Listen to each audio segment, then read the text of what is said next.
Welcome to Steelers Talk by Chat Sports. I'm your host, Meghan Payton, and this video is made possible thanks to our friends over at BetQL. We're going to tell you all about them, but if you go to chatsports.com/SteelersQL, use the promo code ChatSteelers, you're going to get 25% off of all of their subscription offerings. Definitely a great deal you do not want to miss out on.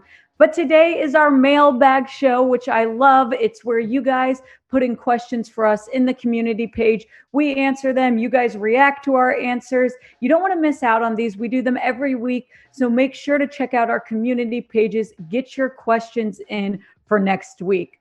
But this week, we're starting off with a question from Peter Dinklog. He says, #Steelers, what is the status of Juju? Is he going to be okay? And Peter, we've got some good news to report here. Juju left the game early last week with a rib injury, and he was diagnosed with just bruised ribs. So this is a positive. He's considered to be day-to-day. So I'm encouraged by this. I think that bruised ribs, obviously a lot better than any broken ribs. I don't know if that means that he's going to be 100% ready for this week 4 game, but we can definitely expect him to not miss a significant amount of time.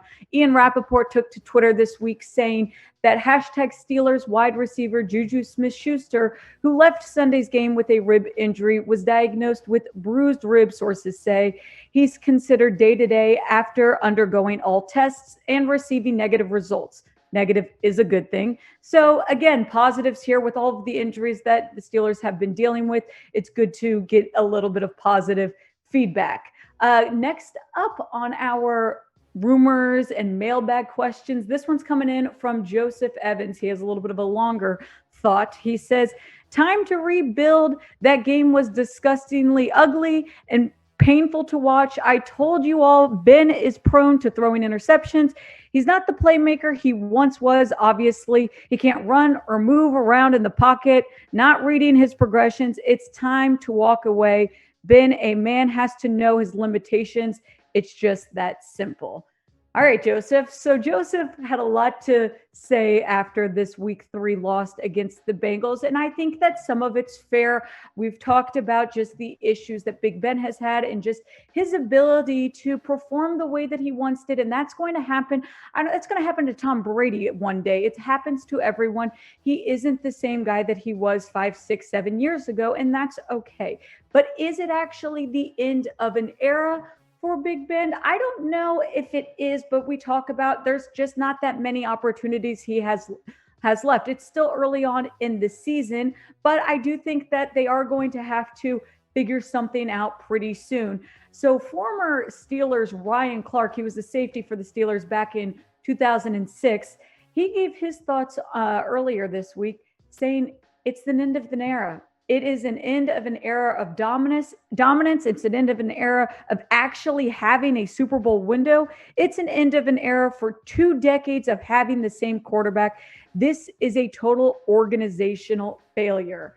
And so Ryan Clark definitely gave his thoughts and said this is all in the organization. So I think that there's truth to the fact that are the Steelers prepared to be a Super Bowl winning team without Big Ben? I don't know. I know that they haven't found their next franchise quarterback. I don't think it's Dwayne Haskins or Mason Rudolph. I think that we might potentially see them play a little bit this year if the injuries keep piling up for Big Ben.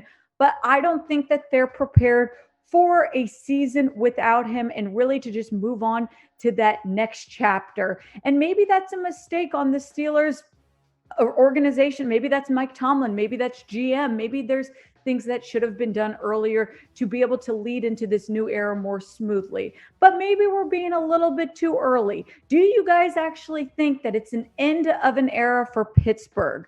Right now, go to the comments and type Y for yes if you think time is up for Big Ben. We are starting a new chapter. And if not, type N for no if you think we have a little bit more time. Now, I told you guys, if you're going to be betting at all this season, you want to know where you're betting. You want to be smart with your money. And BetQL has the best bet algorithms to guarantee you safe bets. And so you know what you're getting. They do player props, spreads, over-unders. They've got you covered all the way. And they have an amazing offer right now where if you go to chatsports.com/BetQL, use the promo code ChatSteelers, you're going to get 25% off of all of their subscription offerings. They are the place to use if you are going to be betting at all on any sport this season. Next in for our mailbag questions comes from Paul Steele. Paul says, #Steelers. When will Tomlin give up on this O-line and sign someone new? Well, I do think that we would like to see some more additions. I would like to see some new additions, especially with the injuries that we've seen coming in to week 3 and also the injuries that happened during week 3. Heading into week 3, we talk about, now this isn't necessarily with the O-line, but we talk about the missing TJ Watt, missing Alex Highsmith, Deontay Johnson, Carlos Davis. These are all people that the team is struggling without. Now looking into the O-line, during the game, we had Chukwuma Okorafor. He went out with a concussion, and Kendrick Green at center with a knee injury, and then Juju we obviously touched on. But these are problems overall. The injuries we'll talk about until they get cleared up. But as far as O-line goes, I think that the Steelers should consider bringing someone. And we've said this before, and not even just from an injury point, but from a performance point. Like we've talked about, you're not getting what you want to out of guys like Okorafor, out of guys like Kendrick Green, out of really anyone. And there's so many penalties. Dan Moore Jr., no one is stepping up to the plate. So I'd like to see the Steelers bring in a veteran, a guy that can bring this group together. And a couple guys that come to my mind are free agents. This guy is Russell Okung. We've talked about him. I think that he would be a great addition for the Steelers. He's a little bit older, but I do think that it's important to get some veteran leadership in this locker room. He played in Carolina in 2020. Now he's a free agent right now. I don't think you'd have to pay a lot of money. I think this would be someone that could come in, kind of change the environment for that group. Another guy that we've mentioned here on this show before is Mitchell Schwartz. Now, he's a little bit of a question mark due to the major injuries that he has. He had a critical back injury, so his status is still unknown. He is a free agent, but he's not sure. We're not sure where he's at recovery-wise. So, yes, this would be contingent on knowing that he's healthy.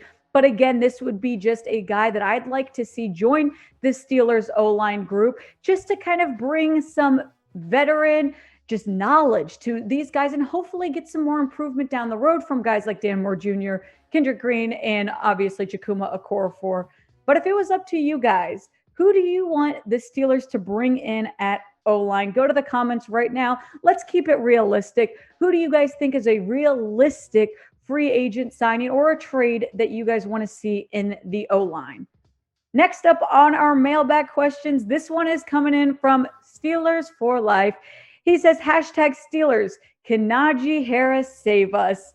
And Najee Harris is going to be a dominant player for this Steelers team. We are already seeing what he can do. We're seeing so much improvement from him, I believe, too, from week to week. Just in the 3 weeks that he's played, I'm telling you now, he is going to be dominant. So any concerns you may have about Najee Harris, I would let those go. There's a lot of other things to focus on. In my opinion, he is not one of them. And the thing I like most about Najee Harris is that he's a big guy, so he's going to be able to help out in multiple areas. Now, we look at just his rushing stats so far in 2021. He's had 40 carries, 123 yards, and an average of 3.1. He hasn't had a rushing touchdown yet, but funny enough, he has really performed well as a receiving unit. He's had 20 receptions, 149 yards, an average of 7.5, and 1 touchdown. So I think that the Steelers could use him a lot here. I think that this could be someone that is a dual threat guy where you don't know if he's going to be used as more of a receiving weapon or if he's going to be used as a rushing guy. I think that both will happen for him. But if you guys had to predict right now, how many receptions do you think that Najee Harris is going to have in 2021? Go to the comments right now and let me know. Is he going to be used more like a receiver or a running back? Want to know your guys' thoughts. And we talked about BetQL and how if you guys are going to bet, you need to be using their best bet algorithms. Well, they also have an amazing deal going on right now with their sportsbook partner at BetMGM. If you go to chatsports.com/SteelersMGN, all you've got to do is create an account, sign up, deposit $10 into your account, and then bet $10. You are going to get a free year of BetQL. Now, this is insane. It's literally $10 and you get a full year free of BetQL. I'm telling you, be smart this year. There's going to be times where you're going to be angry about maybe the Steelers' performance, but don't be angry about your bets. Go check out this deal over at BetQL, chatsports.com/SteelersMGM.